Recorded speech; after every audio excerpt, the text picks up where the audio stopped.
start first by introducing to you IIU. International Internship University is the world's first internship-based virtual university, building a better and brighter future for all young learners, and is committed to provide quality, accessible, affordable, skill-based, and location-independent education to learners across the world. IIU is providing access to more than 1,000 courses and internships to their e-learners across the globe, with a team of high caliber of experienced global educators. IIU has been accredited and affiliated with the World Education Organization and International Accreditation Organization, and also collaborated with all the world's top universities and educational institutions through the platform of massive open online course. IIU provides certificates and diploma courses. There is always that one person who has the vision, the thought, the idea behind a successful venture and organization. And if we talk about the man behind the success of IIU, is none other than our beloved co-founder of IIU, Mr. Bayush Bindat. He concocted the world's first virtual internship university during a pandemic, the International Internship University, it's called IIU. I would like to give you a little bit about me. I am a researcher, a business consultant, an adult education specialist, a trainer, writer, editor, keynote speaker, and thought leader. I'm also the director and the research and business consultant for Arrows Research Consultancy Limited. I have over 20 years experience in the tertiary field of education, and today I would like to share with you my experience through the research writing workshop. This is our second day in the workshop, and I would like to share with you my PowerPoints now. I can't share. I am disabled. Is it possible, please, to enable it? Thank you.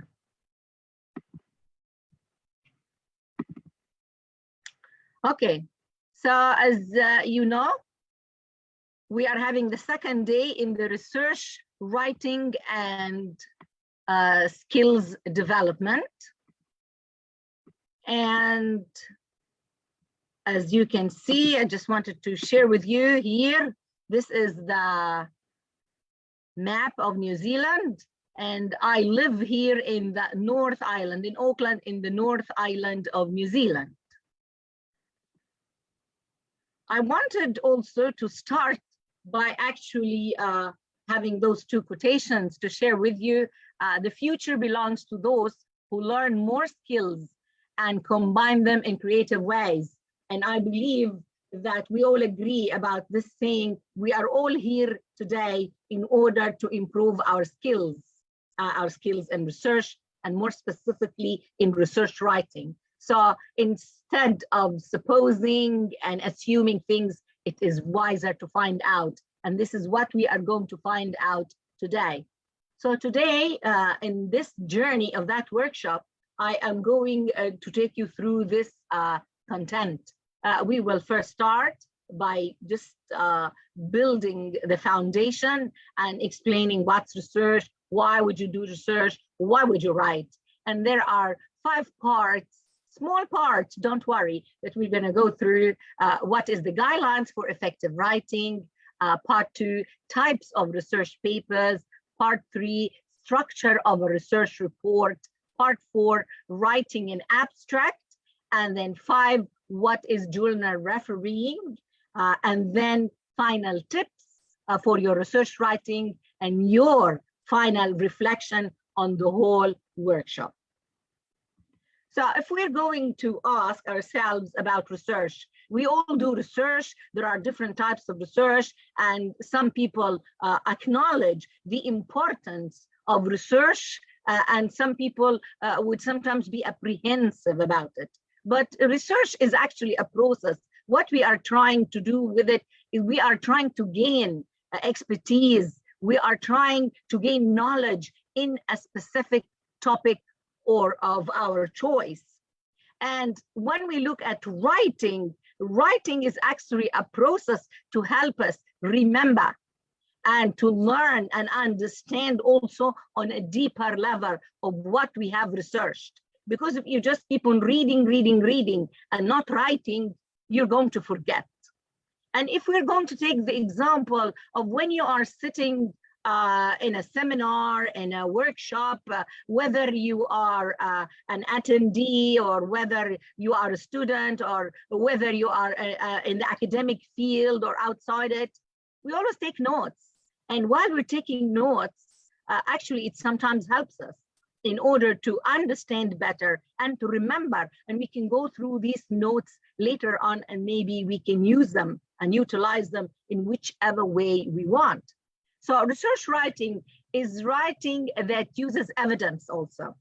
So what do we mean by uses evidence? Because you are referring to other work that has been conducted by other social scientists, other experts who actually shared their knowledge, their experience, their years of research, either in journals, books, magazines, or blogs, even on the internet, that it's viral these days.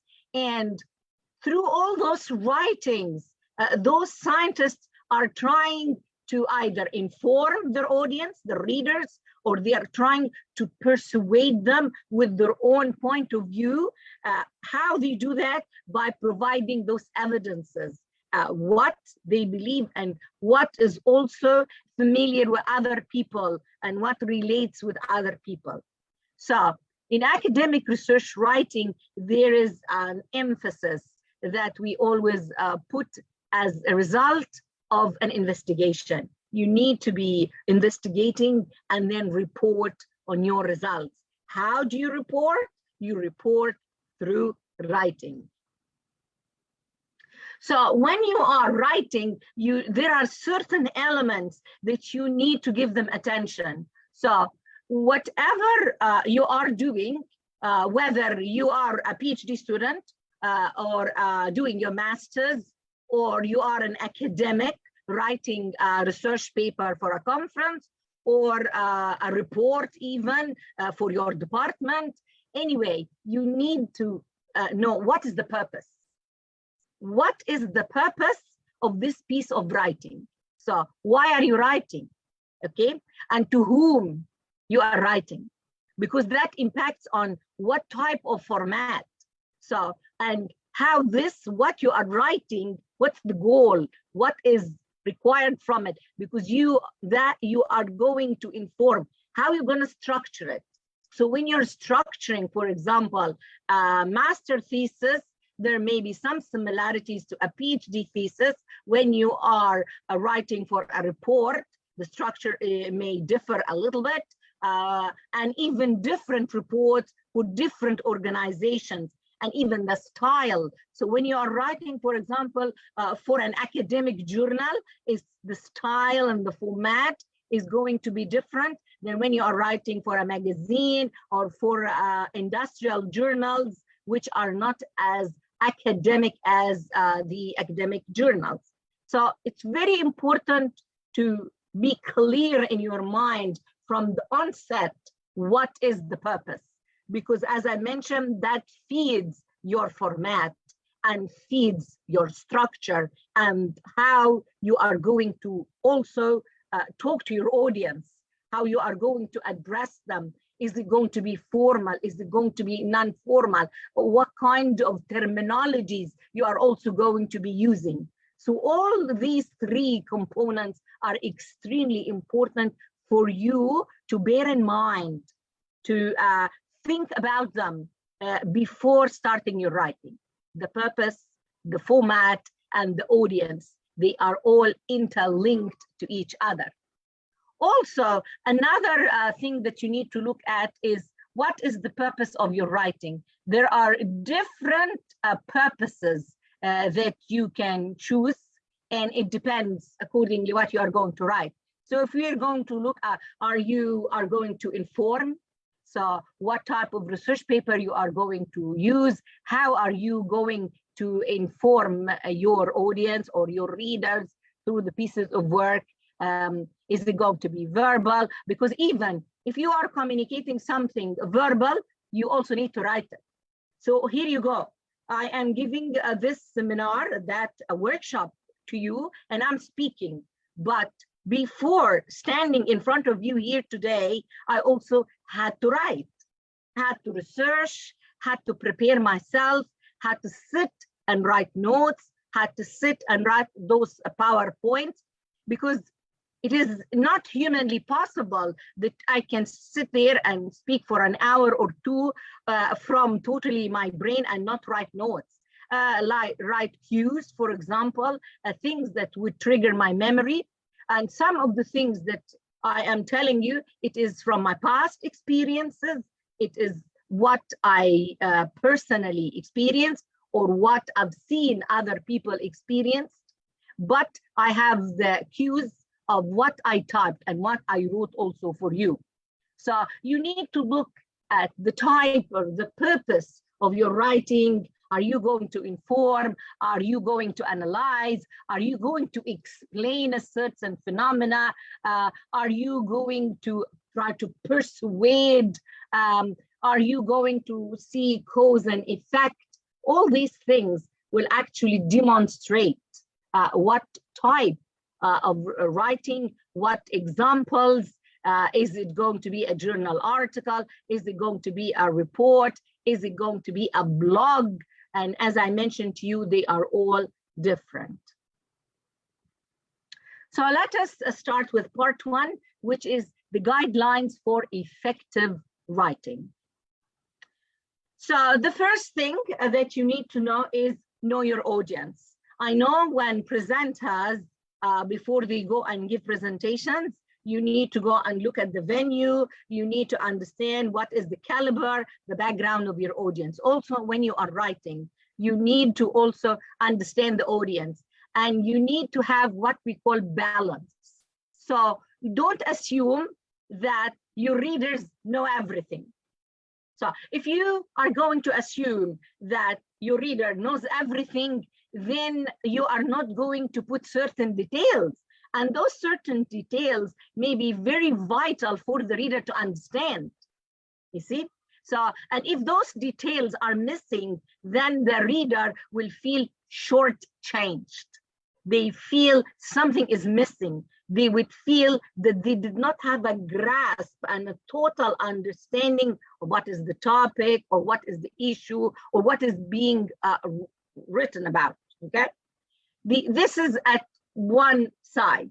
If we're going to look at the other side, and for example, you are assuming that, oh, your readers know nothing about the topic, and then you start going into little details and deeper, and your audience, your readers may get bored because there is unnecessary details. So what is required from you here is to balance it, understand, know your audience, and balance it. Neither this side nor that side, in between. Also, what is important for your writing is to identify the purpose. It's extremely important that your research manuscript use expository writing. You see, the practical purpose of a research manuscript are to describe and to convince. So you need to describe what's happening and try to convince the person who's reading with your point of view. You may come and tell me that that's very simple, everybody knows that. But trust me, through my years and experience in the field of tertiary education, there are lots of people who come and they forget. They forget to write and start in the introduction and say, what is the purpose? What is the aim? A sentence or two. What are the starting to talk about. I don't know why, but lots of people forget that, and it's extremely important. You don't want your reader to start guessing and wondering what is next, okay? So also you need to have what we call clarity. You need to write clearly. So use economy of expressions. In other words, be concise and be precise and follow grammatical rules, please. This is very important. So if we are going to look at be concise, say only what is needed to be said. Don't divert from the main subject and add things that are not relevant or do not add value, actually. Don't add value to the core topic. Use short words, short sentences that is easier to understand, and write several drafts for your manuscript, and then start to decrease from this draft. That's the best technique to use. Yes, you put your thoughts at the beginning and you write and you put notes, and then later on. This is why proofreading is of vital importance. And also be precise, choose the right words for what you want to say. Okay, why I'm saying these things, because sometimes people tend to use huge jargon and big words, and sometimes it doesn't add value. And let me give you an example. In relation to that, I would have an assignment and I would tell my students that there's always a word limit, by the way. We are always confined by word limits, whether it is a special report for an assignment that you have to submit, whether it is a report for your work, whether it's a journal article, and that's a big requirement to be restricted to a word limit and sometimes page limits. So when I go and tell my students, recently there was, let me take the course of adult education, and we were discussing and talking about the different theories of education and its impact on our adult learners, and actually how to apply them with our adult learners in the classroom. And what is required in this assignment, that the students have to talk about three different theories, and one of them has to be an indigenous theory. And the word limit is 1,200 words. And then the students would come and complain and say, no, this is too little. And how would I write about all those three theories and give examples about them? And it's only 1,200. I cannot do that. And then I turn around and tell them there is always the margin of 10% under or over. But the thing is that you need to check what is relevant. If something is relevant to your core topic and it's related, then you keep it. But something is not relevant, you pull it out. The key thing here is that you need to be invested, and you need to put time, and you need to proofread. Also, what I see the tendencies that some of the students would have a whole paragraph, one sentence. So by the time the reader finishes the beginning of the sentence and reaches the end, oh, I forgot. So I go again and try to read again. And I gave practical examples and showed some of those sentences and made it an activity in my classroom. And some of the students did not understand. And I give them that 3-4 lines as one sentence and tell them, do you agree or disagree, or what do you think? It puzzles them because they keep on reading, and reading takes them time to understand it. So I gave them this as an example. You need to be concise, you need to be precise. Then the other important point, of course, is the grammatical rules that we have to follow, because when you are not having a clear structure of your sentence and the reader does not understand it, it's so vague and ambiguous, we will not understand. The train of our thought while reading will be disturbed. And then we have to go back and try to decipher it and understanding.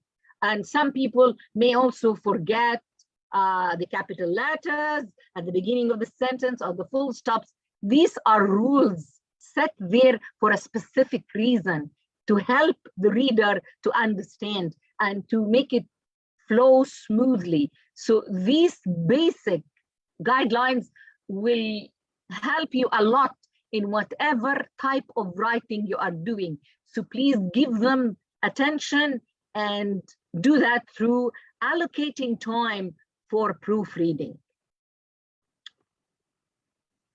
Now, the other thing it's very important nowadays is also to write fairly. So you need to choose words and sentences that avoid any biases, whether gender biases, sexual orientation, racial or ethnic groups, or disabilities or age. We want to be fair in our writing, and when we are describing a person, we want to have the appropriate level of explanation and describe men and women who are participating, because you sometimes will need to describe this in gender in your research if you're collecting data and if it impacts on your research. So, for example, if you are talking about women entrepreneurship, or if you are talking about equity, diversity, and inclusion, so you need to be clear, and you need to have a proper words to address how you are talking about your participants, and try to please refrain from using the word subjects when you are trying to describe human participants in your research projects. So the other thing is that it is very important that you write an interesting report. You present your ideas and your findings and present them in an interesting manner, in a way that actually would involve the reader, would make them feel that this research problem is very important, or what was the findings, how we can incorporate it, how would it affect us, how would we utilize it, how would we benefit from it. In other words, strive to tell a good story in your research so that people wouldn't be bored and stop reading halfway through. So now we are going to move to part 2 after finishing all those little tips about writing, and we are going to look at briefly what are the different types of research papers. And I have this figure for you to just demonstrate to you that there are different types. There is types of analytical research papers.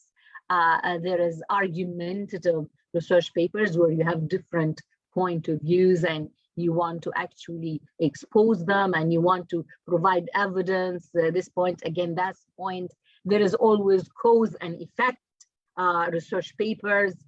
There is also experimental research papers with this hypothesis and you want to actually prove it, or you're talking about a totally new idea or subject. There is also problem solving and problem solution research papers. There is also reports. You just are reporting on something that happened. And there is also survey research papers. Which paper you write, of course, depends on what is your methodology. Now, first of all, what is your topic? Start from there. What is your topic? What is your research question? Is your research qualitative? Is it quantitative? Which methodology you are going to be using? And of course, which methods of data collection you are going to be using. And then accordingly, you will be choosing what is the type of your research paper. Now let's move to part 3. I promised you it's going to be brief, so that you don't say, ooh, 5 parts. So the third part is actually a very important part. And lots of people come and ask, I mean, how do we structure our research report? There are lots of ways of structuring research reports, but there is generic ones. And this is what I am going to be discussing with you today. So this is like a framework that you can use. You can pull parts of it. You can add parts of it.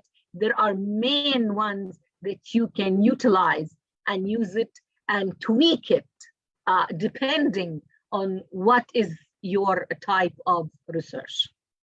So these are the important ones is the one that you are going to see on the left-hand side, and the top one of the right-hand side, and the bottom four. These are, optional, not really, not all the report research papers have got them.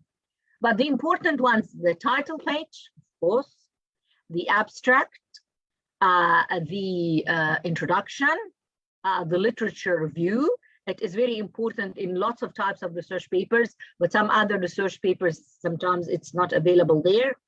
There's the methods, or some people would use also methodology and methods. Of course, the results, the discussion, and the findings, and the conclusion, you see?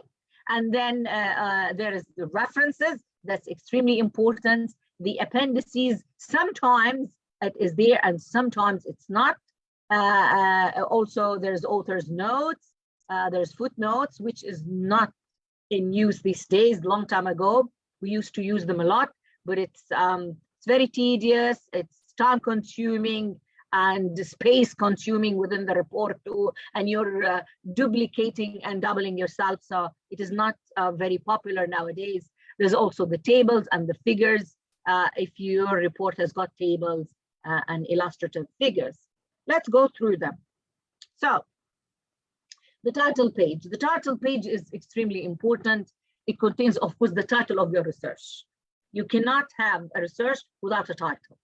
Also, your name, your author's name, where the research was done, the author's affiliation, also a brief heading to describe the subject of the research, and a short title, maybe a few words with the page number. Sometimes in other, depending on who is your audience, who is requesting from you that report, they may require certain details to put there. They may require, for example, you're presenting the report to whom. They may require, of course, a date. Whatever necessities that is other required can be added. This is just a generic explanation of what should be on a title page. Also, the title should be a concise statement of the main topic of the research and should identify the variables or the theoretical issues in the research. This is extremely important because I find that recently, and lots of people, lots of my students, they don't have a title page, or sometimes they would just come and put the title or the heading of their assignment. And I keep on trying to explain and differentiate to them. There is a difference between the title of the assignment, and there is a difference between the title of your own report that you are writing. And this is extremely important, okay? So the next thing is an abstract. The abstract is very important in certain types of reports, but there are certain reports that sometimes don't request it, and they start directly with an introduction, or some reports may ask you for an executive summary, okay? And again, the rules for writing the executive summary is totally different. But we are going to concentrate today on an abstract, and I will later on provide you with examples and details about how to write an abstract. So the abstract is a one paragraph summary of the content and purpose of the research report, okay? Sometimes, yes, it can be one paragraph, and sometimes it can be more than one paragraph, depending on the component of it. And yeah, it should be 100 or 200 words, but sometimes in some of the conferences that you are going to be attending, they will ask you for a detailed one. They can ask you for 300 words, they can ask you for 400 words. And recently I am affiliated with a conference, the CEU conference, and that conference actually requires an what they call it extended abstract, 5 pages, believe this or not. So what I'm trying to tell you here is that there are different guidelines, there are different rules. So your best bet is actually, again, to check with your audience. And in your audience here, to whom are you going to submit this abstract? Is it a specific conference? Is it a research paper? Is it your lecturer? Is it going to be a journal article for publication? And then you go for the guidelines. So there's always author guidelines that will give you this framework. It will let you know how many words are required and the formatting and the structuring of it. So there are 4 main elements that should be included in an abstract. The problem under investigation, that's the first thing. The highlights of the experimental method, whatever you are going to be using, and the main findings, just like little words, few words to identify that you have findings, and then the conclusion and implications of your findings. Whom is it going to be affecting, and what type of management or what kind of industry, okay? And then usually, but not always, the abstract is the last thing that is written. So if you ask me, years and years ago when I wrote my PhD, the abstract was the last piece of writing that I wrote after I finished my 400 pages thesis. So that was the last thing. But having said that, in other situations, the abstract is not the last thing is written. And let me give you an example. The example is when you want to go for a conference, okay? And they would ask you that you need to submit an abstract because the conference committee would like to know what is your topic, what you are proposing to talk about, what is the whole thing about, because they want to decide either to approve or reject your abstract so that are you going to participate in this conference or not. So this is one specific case that the abstract is written at the beginning, not at the end. So now let us talk about the introduction. There are 3 primary objectives for the introduction of your report. The first one, you want to introduce the problem that you are studying. You want to talk about its importance. Why? What is it? First of all, to identify it. And why is it important? Why are you writing about it? Why this person should be reading, should be learning about it.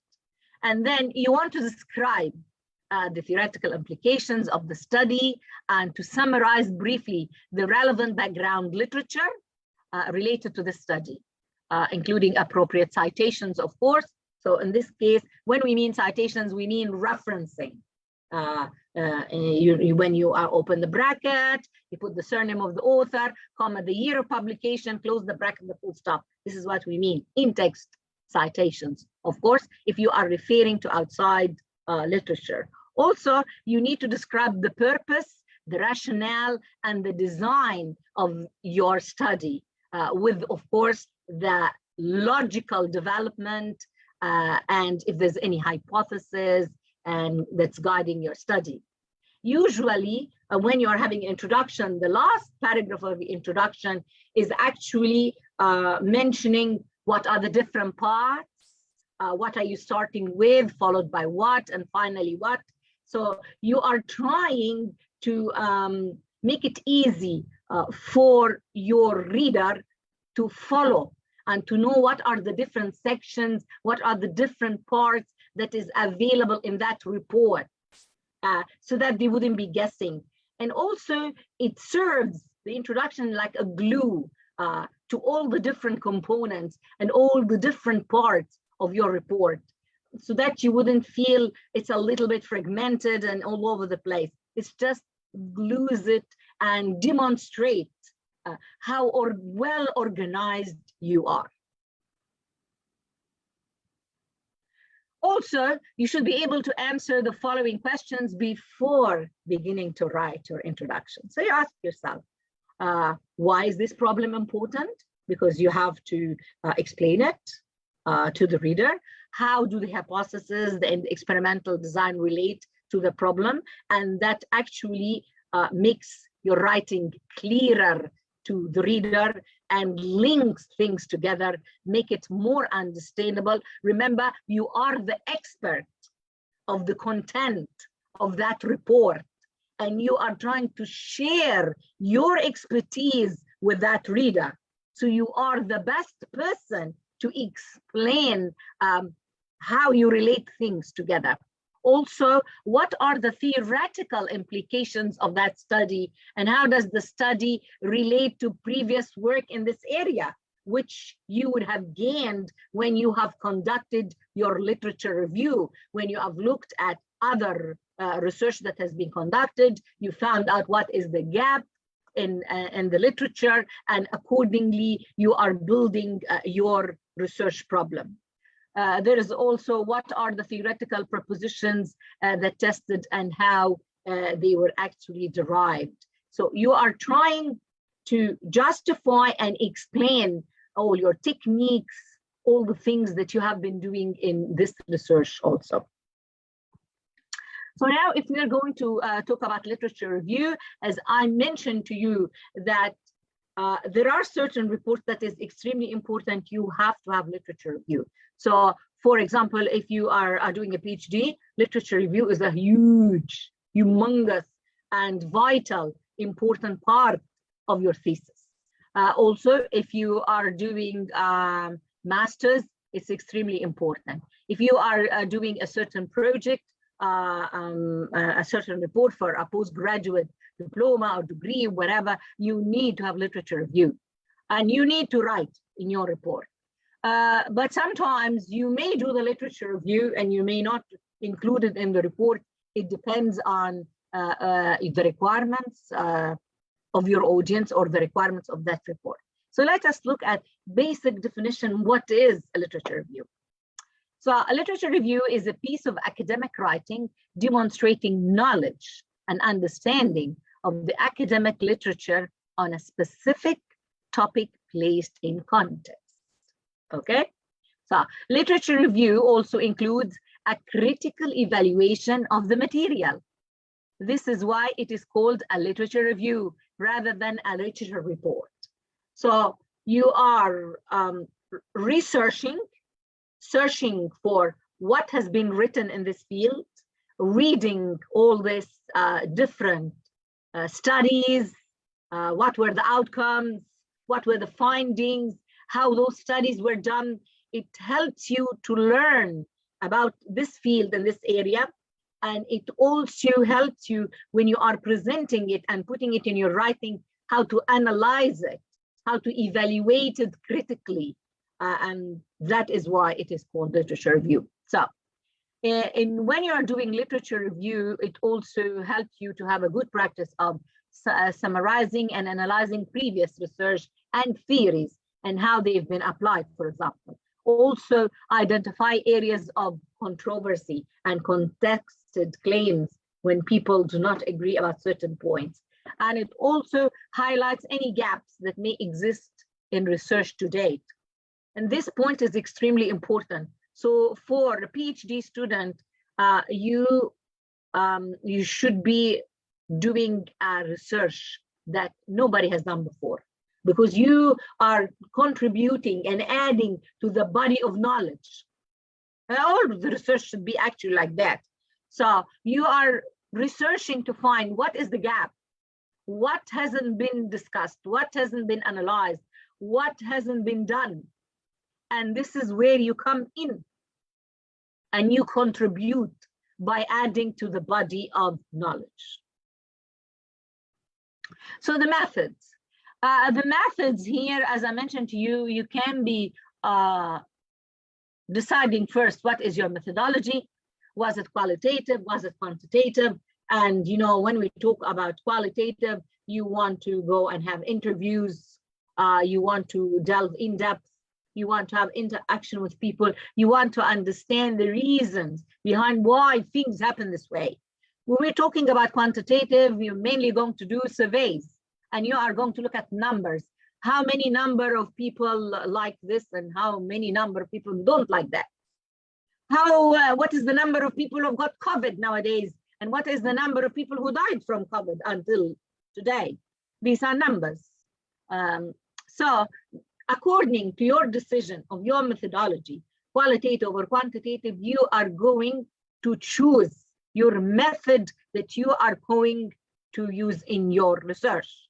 So the purpose of your method section is to describe, you see, in detail. Remember the word describe and in detail, how the study was conducted. That's very important. So based on the method section, a reader should be able to replicate your study. This is a crucial and important part. Why you're giving those details? So that somebody else, so for example, I did this research here in New Zealand, and I used a specific method and set of questions, and it was used here. But then somebody else want to use exactly my method, what I've done, replicate it, and go and use it in India or use it in Europe. And then to be able to compare and find the differences. When I used this method in New Zealand, what was the outcome versus when it was used in India or in Europe or in America or any other country in the world, what was the differences? In order to try to find and understand the similarities and the differences. So it's extremely important. Let me give you another example, because some of the studies are actually global. And if we are going to look at Hofstede's studies about cultures and how people in different cultures act differently. So this study could be replicated, and it was replicated in different countries all over the globe in order to come up with this research outcomes. So it is very important that you describe in details so that other scientists and researchers are capable of replicating that study. So there are three most important common subsections within your method, which is the participants, the materials, and the procedures. So if we're going to look at the procedures, this is the most critical component of the method section. So you are going to describe what happened from the beginning to the end of your session in which you tested your participants, include enough details so that a researcher could replicate the essential aspects of your study. So for example, I'm going to take my example, my thesis, my PhD thesis. So in my method, I went into details, of course. I explained from the beginning how I chose my participants. I went through phone conversations at the beginning. I used to go on phone. It was on the different, my research had different components because I did triangulation, and it had different types of research methods. So if I'm going to concentrate on one part of it, which was the interview part, I detailed how did I choose. I chose the different local authorities within the region, and I wanted to use the experts. So I had to justify why I was choosing those specific experts in these special local authorities, because they would be the ones who would give me the best information that is related to my topic, which was total quality management and the management system and its impact on our drinking water quality. When you open the tap at home and the water comes down, what is the quality of this water? So I had to go and explain in details, how did I choose those experts? What did I do? When did I call them? And the different steps of the process. I started by phone calls, and then the letters that I wrote to introduce and explain my research, that I went personally there and delivered it to them. I took appointments. I wrote the dates of the appointments. I have in my appendices the questionnaires that I had. I had, of course, the consent forms, all these things. All those details, I described them, I explained them, I justified them, I detailed them to the minute little detail. And that is what is required when you are talking about your procedures. And then you talk about your participants. When the humans are participants, you have to report. How did you recruit them? You see, I just mentioned it to you. And if you are doing, for example, a survey, It also depends on what is your topic. What are you researching in? What you want to talk about? So what are the characteristics? Do you want a certain gender? Do you want age? Do you want race? Do you want ethnicity? So, for example, one of my students right now that I'm supervising, her research is about women and about women in Turkey. Okay, and they are those immigrants who came here to New Zealand. So in this case, her participants are unique to her own piece of research. So she has to, first of all, choose women. And she has to choose also from a certain age bracket, because she wants people who have been migrants here in New Zealand for a certain amount of years, and the ethnicity and the race. You see, it's very specific. It's very important because it is relevant to her topic. It is relevant to her research question, and it has to mention it. You see, so relevancy here is extremely important. It depends on what's your topic, what is your research question, and also what's your methodology, right? Okay. And also the number of participants, you need to mention them. When you are doing a case study, when you are doing a qualitative research, it's totally different than when you are doing quantitative and you're doing surveys. As we all know, if you want to have a reliant statistical analysis, you need to have more numbers. The higher the numbers, the better, for the sake of validity and reliability of your research. And we are all familiar with the word validity and reliability when we come and talk about research. Okay, you also need to explain the number assigned to each condition and describe if there's any alterations. Okay, and also the material, some research, if it is scientific, and if it's in the lab, for example, you need to have material. And if it's otherwise, what is going to impact on it in your study? What are the different variables? And you need also to mention these things. Now, the results. So this is another part of your report.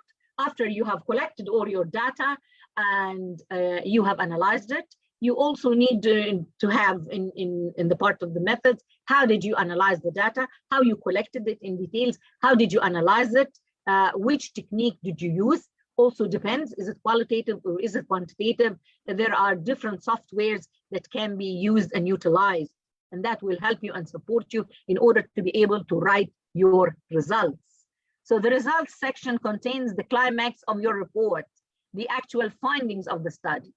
So you're answering the questions raised in the introduction when you said, this is what I'm starting to do, okay? But you want to stick here to the facts. You are going to leave any interpretations to the findings, okay? For the discussion section. So this is, you are giving the pure results and the outcomes of your research.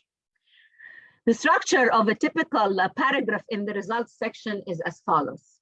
You need to state the purpose of that analysis. You need to identify the descriptive statistics to be used to summarize your results. What have you used? What kind of frame that you used? What kind of technique that you have used?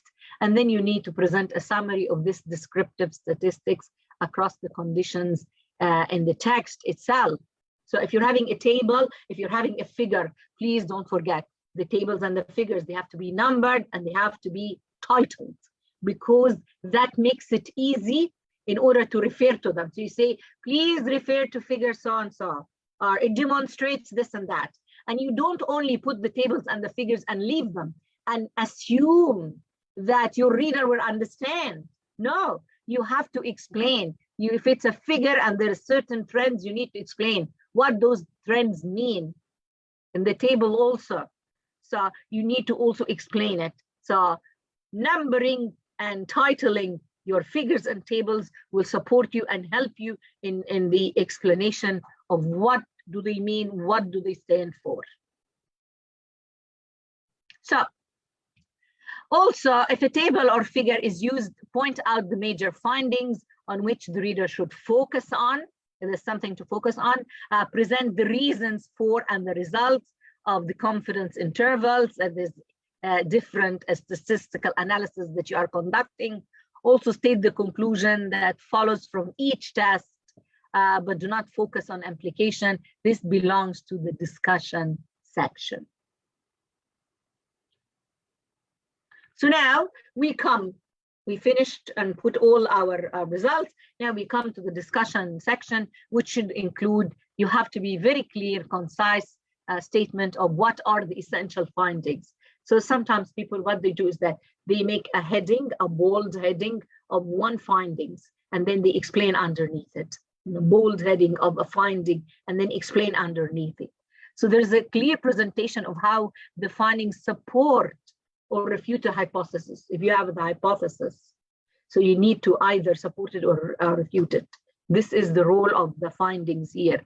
Also, a description of how the results are similar to or different from previous research.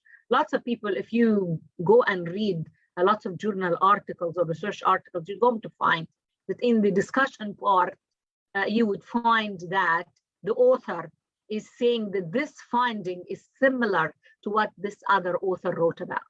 So if I'm going to talk about, I am doing, for example, a research and trying to find out what is motivating my employees in this organization, and I went and either I did a survey or I did a face-to-face interview, whatever, okay? And then the results came to me that this and that is actually the result, and this motivates the non-monetary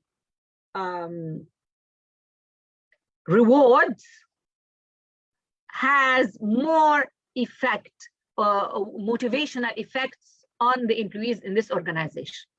Then I say, wow, then in this case, and it is how this employee felt loved by their colleagues, how they felt that they were esteemed by their colleagues, and that helped them to work more, to be more productive.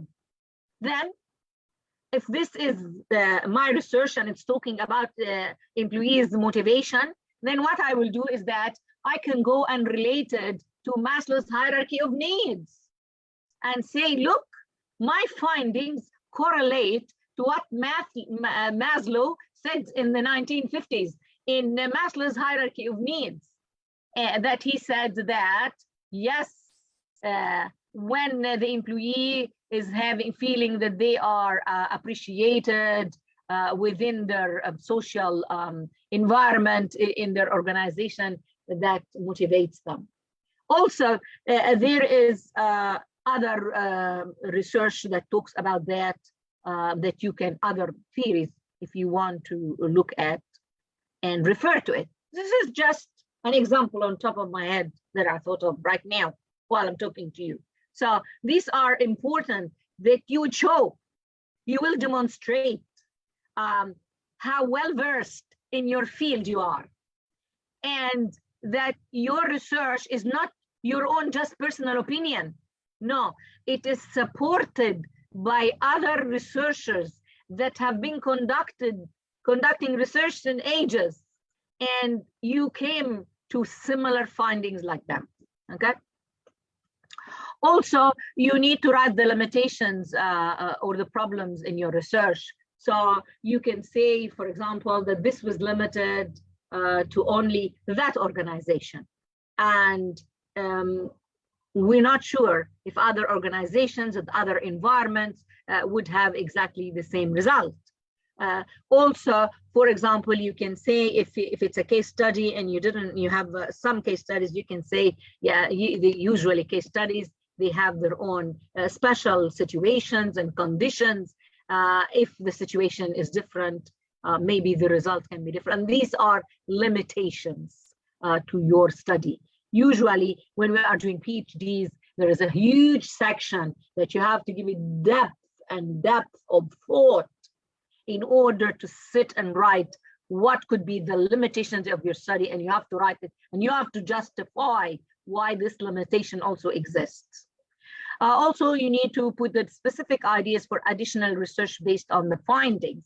So, for example, when you have these limitations, you say, I looked at this angle, but I didn't look at this angle.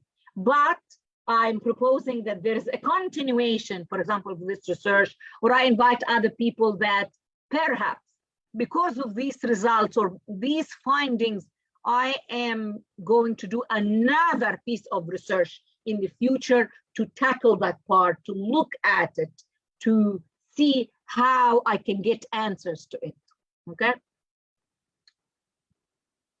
References. So you can, of course, after you do all of this, you write your findings, you can have also recommendations. So after you do the discussion, of course, and you put your findings, some people would like also to write recommendations according to those findings, and then just a snappy, short little conclusion. And usually remember, please, the conclusion is extremely important, that you don't put any new information in your conclusion.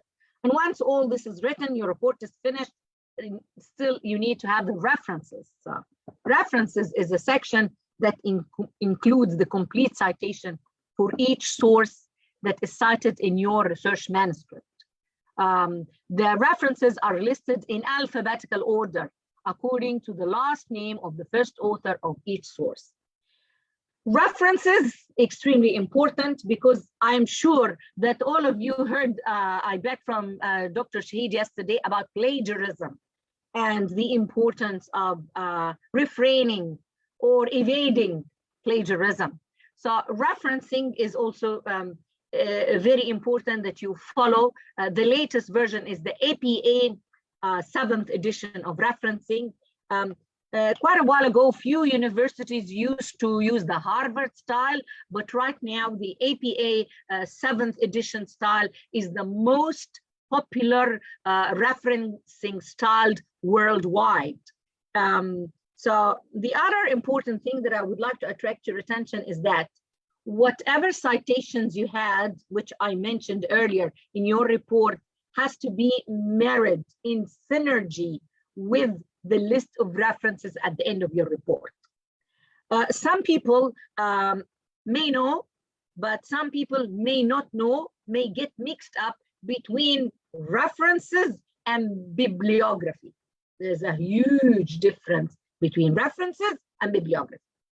Bibliography is used when you're making a list of all the resources that you have read. And usually, if you are starting to do a thesis, whether it's for master's or whether it's for PhD, usually your supervisor will come and ask you, please, I would like you to provide me next week or next month or whatever you agree on, both of you, a list of bibliography. And when they are asking you for this list, the aim of it is that you go and research in your topic, in your field, in your area, what is available there from resources. You make them in an APA style listing and then present it to your supervisor so that they know that you are choosing the adequate, the relevant, the right resources that you are going to read for your thesis. That's the purpose of the bibliography. You are referring to every single thing that you have read, that you have referred to. But that doesn't mean that all of them are going to be in that piece of report. Even if you are doing a research, you may read lots of things, but you may not use them all. But for a list of reference, it's a totally different thing. You have to stick to only the references that you used in the body of your report, and you used it in your in-text citations. So see, it's a big, huge difference. And it's actually in your favor that you only use your references, the one that you have used. I hope that clarifies that muddled and sometimes mix up between references and bibliographies and when to use them. Of course, also there is appendices. So although appendices are rare in published research and reports, they may be required by instructors for class research projects. And also an appendices is sometimes used to provide a verbatim copy of instructions to participants or a copy of particular material that is used in research study. So in a PhD on certain reports, sometimes work reports, industrial reports, you have to put the appendices. Sometimes these are drawings that is extremely important.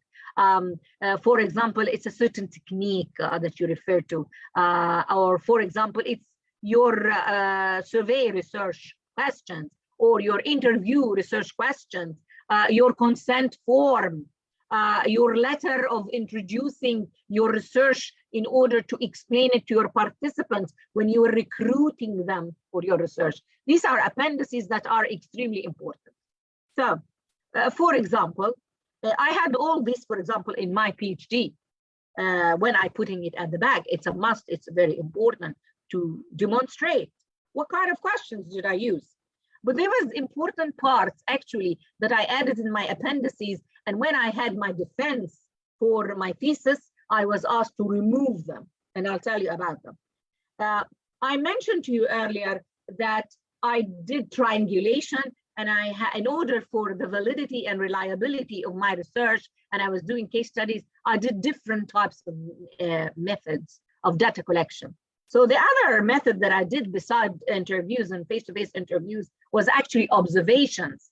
So I used to go to all the water treatment plants and live day in and day out with all the workers there. And I used to observe and write notes.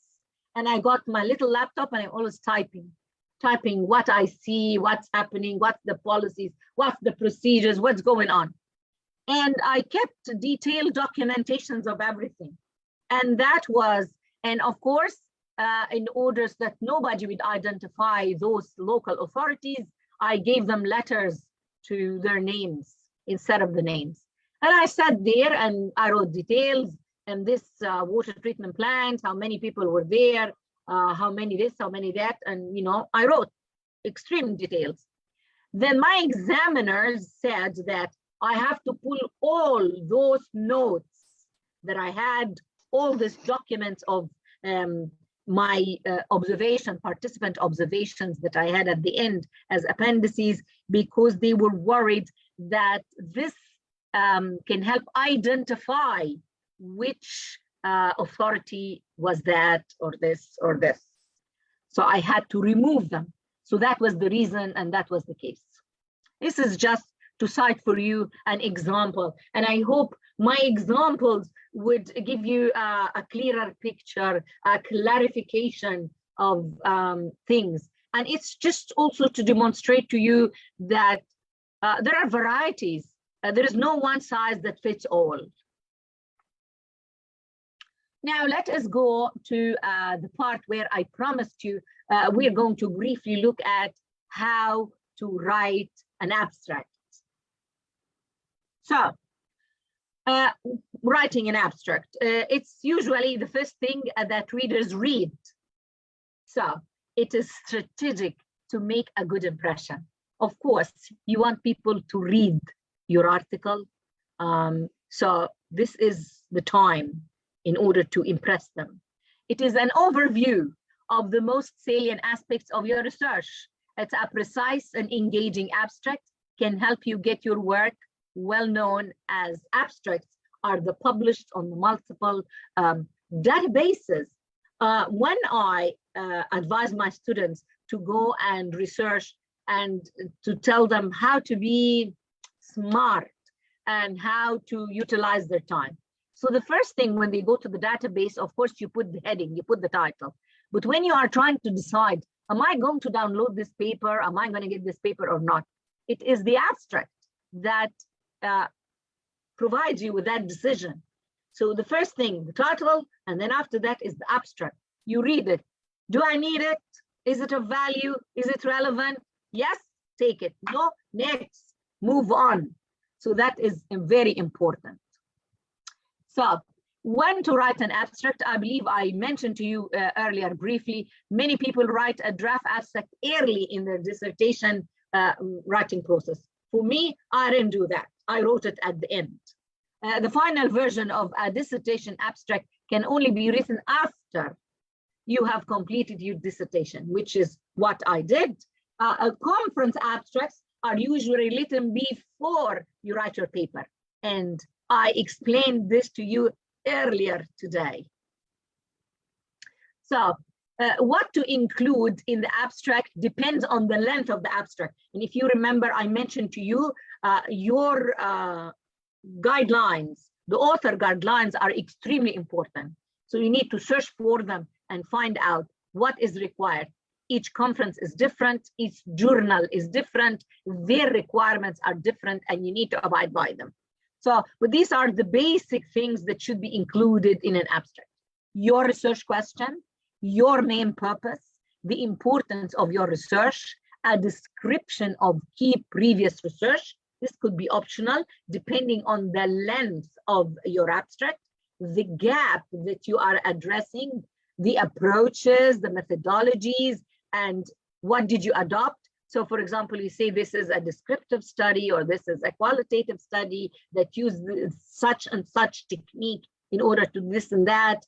And I use this style of analysis, content analysis, thematic analysis, whatever type of analysis you use, depending, of course, if it's qualitative or quantitative, and then key findings, keywords, and then the implications of your research. So there are questions that you need to ask yourself in order to make you sure you are on the right track. So you can say, what is the problem or question that my dissertation addresses? Why is it important? What have others written in that topic? How did I carry out the investigation? It's all the same, but different wording. And depending on which style do you prefer and which style do you like. You want to use methods, you want to use findings, you want to use results, you want to use conclusions, you want to use findings, recommendations. So this is just like a smorgasbord in front of you, and you can choose whichever terminologies as long as it's there. Now, there are variations in the themes of the abstracts. So abstracts that are written for the social sciences or the sciences tend to focus on the scope, the purpose, and the results of the work. While the ones written for the art, they include the background to the study, the central thesis, and the conclusions that have drawn from these results. So now the conference abstract, as I mentioned to you before, why is it written? It first of all goes to a review committee, and this committee, you are trying to convince them, please accept my paper. There are different conferences actually that I attended that they even grade your abstract. They have certain criteria and originality, methodology, the value for audience, things like that. And the score is out of 5. They can give you 3, 4, 5 here, different numbers. And when you calculate, you get good numbers. Then they say you, congratulations, your abstract has been approved. But then according to those scores, they give you 0, 1, or 2, or something like that. Sorry, according to these, you did not pass or whatever. So your abstract is declined, something like that. So yeah, some conferences use different, what I'm trying to mention to you is that they have different techniques and different ways of analyzing or reviewing your abstract and either rejecting it or approving it. So also they provide you with different feedback sometimes in order to use it. So please remember that when you are going to submit the abstract for a conference, this is going to be actually before you write your paper. And then later on, you will have to write your paper, and it has to be in synergy with whatever you wrote before. So the language of abstracts, you need to use the past tense to refer to what was done and what was found at each stage of the research. You need to use a present tense to comment on the significance of your research findings. And you need to use active verbs whenever possible. So for example, you say the study tested instead of saying it was tested by the study. And then please, it shouldn't be evaluative. So you need to use non-evaluative language when you are reporting on commenting on what you have done. So there are certain things that lots of people agree on journals and in conferences that should not be in your abstract. You are not to write definitions there. You are not to put citations. No citations between brackets. No acronyms, no abbreviations, no symbols. Okay. So and nothing that is not relevant to your paper. So these are no-nos in your abstract. So the keywords, as you all know, you have to have the abstract and then you have to have keywords. Also, some of the conference organizers, some of the journals, they would have a limit. They will come and tell you minimum 5, okay? And some of them, they would tell you between 5 and 10, no more than 10, something like that. So you need also to read what is the requirement, and you need to think carefully, what are you going to put in your keywords? And of course, it has to be relevant to your topic. It has to be relevant to your research paper, because these keywords are the ones that are going to identify your research paper. Because when you go on databases and when you're putting those settings or the topics, it is those keywords that brings up your research paper to the surface, that makes other people read it, that makes other people acknowledge it, acknowledge your work as a researcher. So please give it time, give it thought, and choose the appropriate and relevant keywords for your abstract. Now, this is an example of an abstract to demonstrate to you the different parts. Wow, how many times do I have? Okay, so let us briefly go through that. So if we're going to look, this is talking about the employer's use of network sites. So the abstract starts with, the internet has drastically changed how people interact, communicate, conduct business, seek jobs, find partners, and shop. See, that is general. It's generally giving you an idea as a reader, what is the topic about? It's talking about the internet. It's talking how it is affecting people and their habits. Okay. Then it's followed. Millions of people are using social networking sites to connect with others, and employers are using these sites as a source of background information on job application. Okay, so now all this is talking about the topic. Now look at that. Employers report making decisions not to hire people based on the information posted on social networking sites. Okay, so this is providing you with a previous research that has been conducted. Okay, then few employees have policies in place to govern when and how these online character checks should be used, and how to ensure that the information viewed is accurate. That is your gap.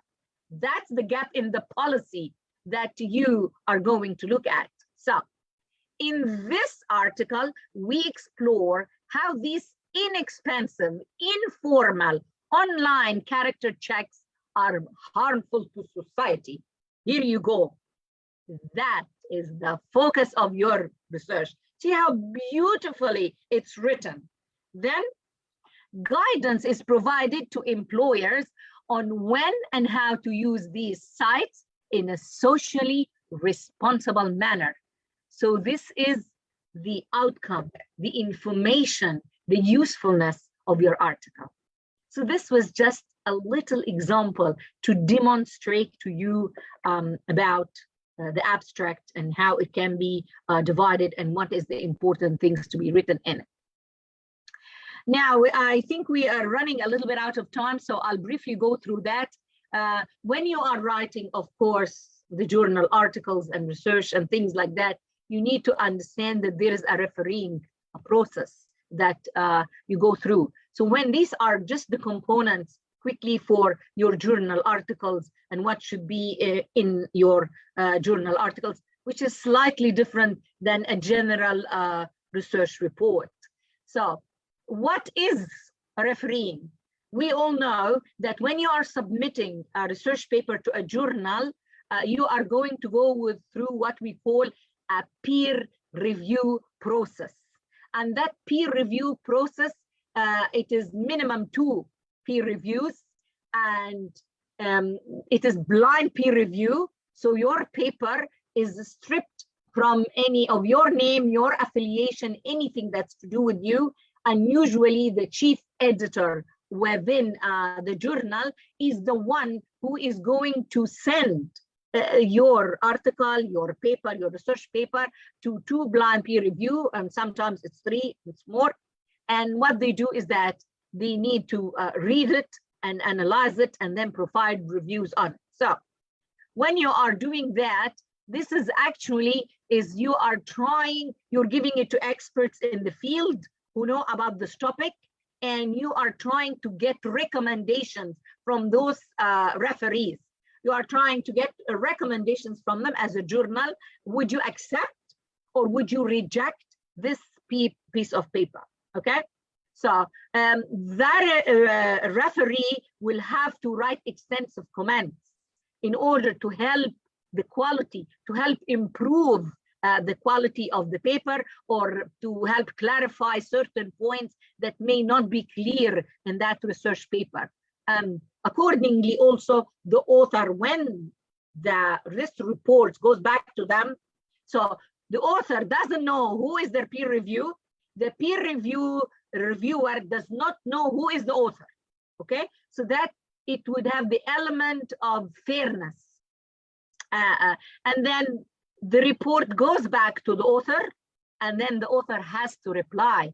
They have to respond to all the points that the referee rose, and to submit a revised version of their paper. Okay. So what is the role of the referee?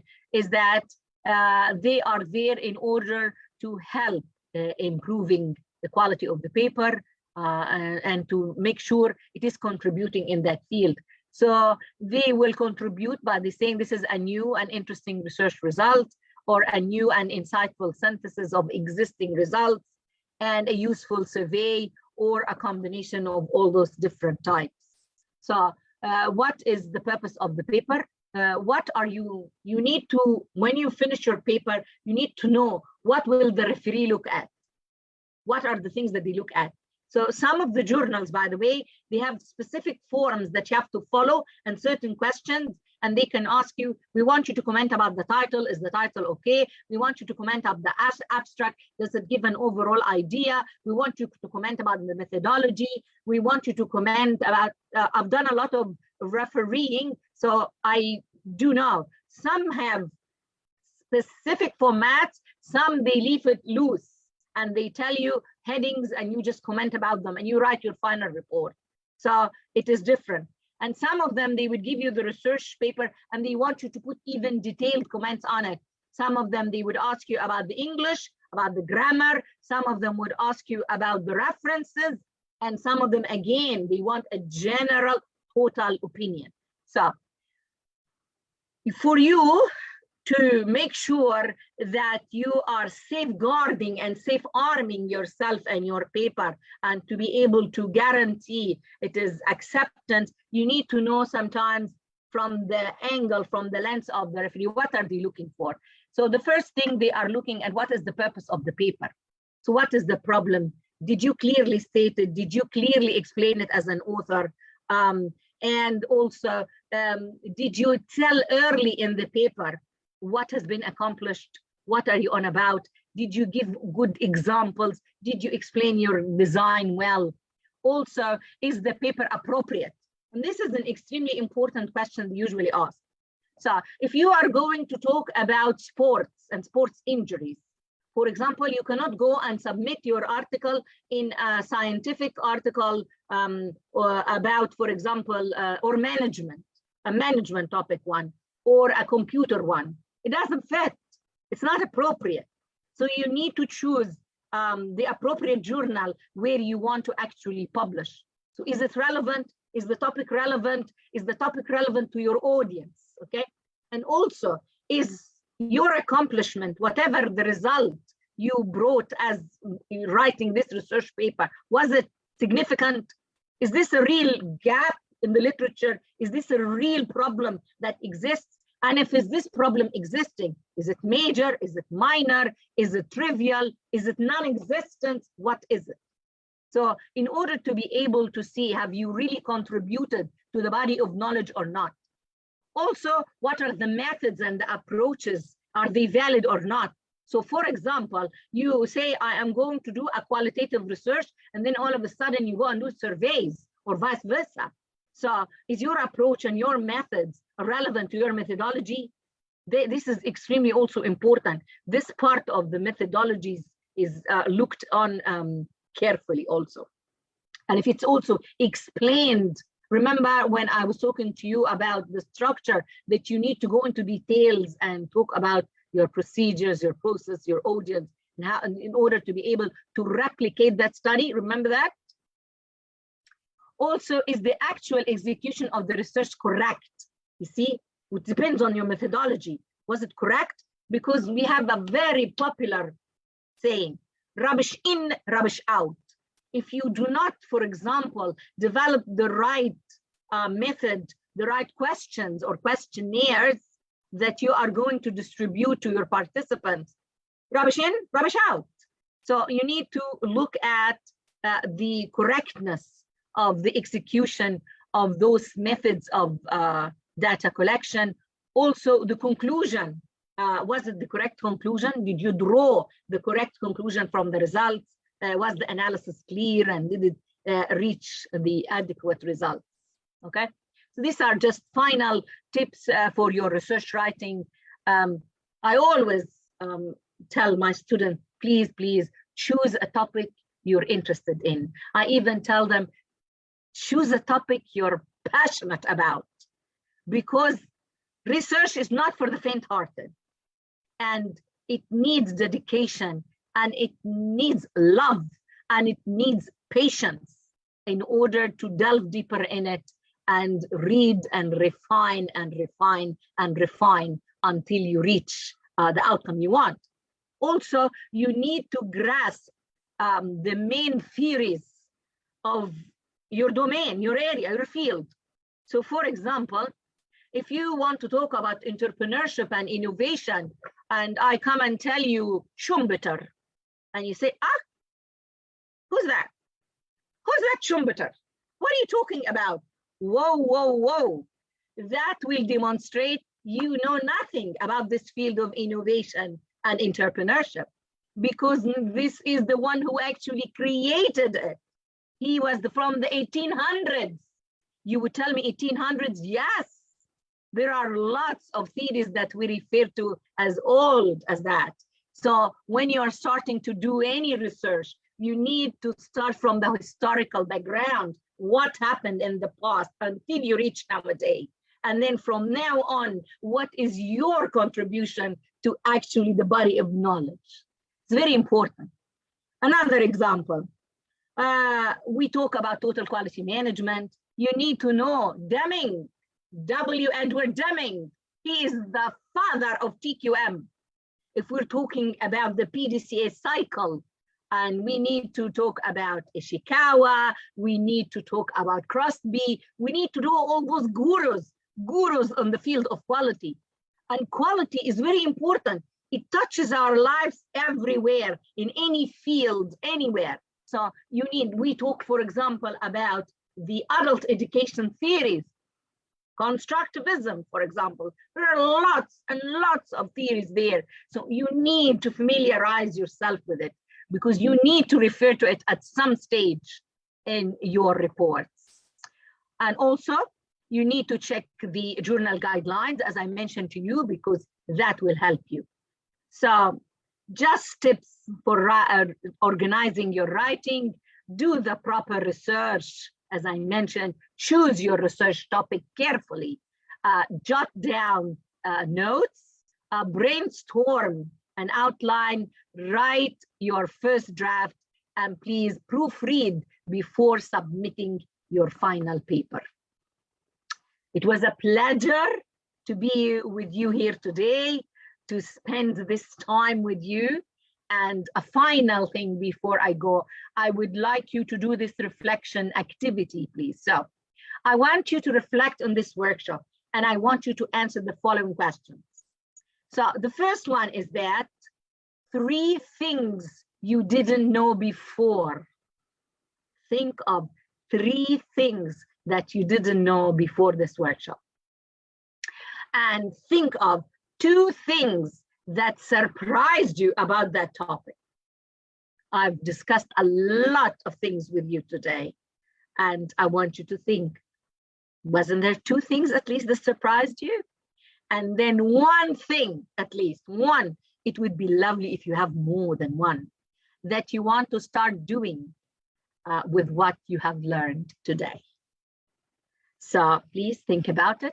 3 things you didn't know before, 2 things that surprised you, and at least 1 thing that you are going to start doing.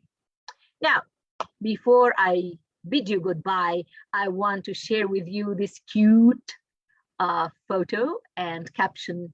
Whenever you are asked if you can do a job, tell them, certainly I can. Then get busy and find out how to do it. And I'm sure you will find out how to do it. So just believe in yourself, even if you don't, pretend that you do. And at some point, I am sure you will. These are my references, and thank you very, very much. It was really a pleasure to have you today. And thank you very much. Enjoy the rest of your day. If it's your morning, the rest of your afternoon, and it is my evening. So I'm gonna go and have a yummy, scrumptious dinner. All the best for all of you. Ta-ta, until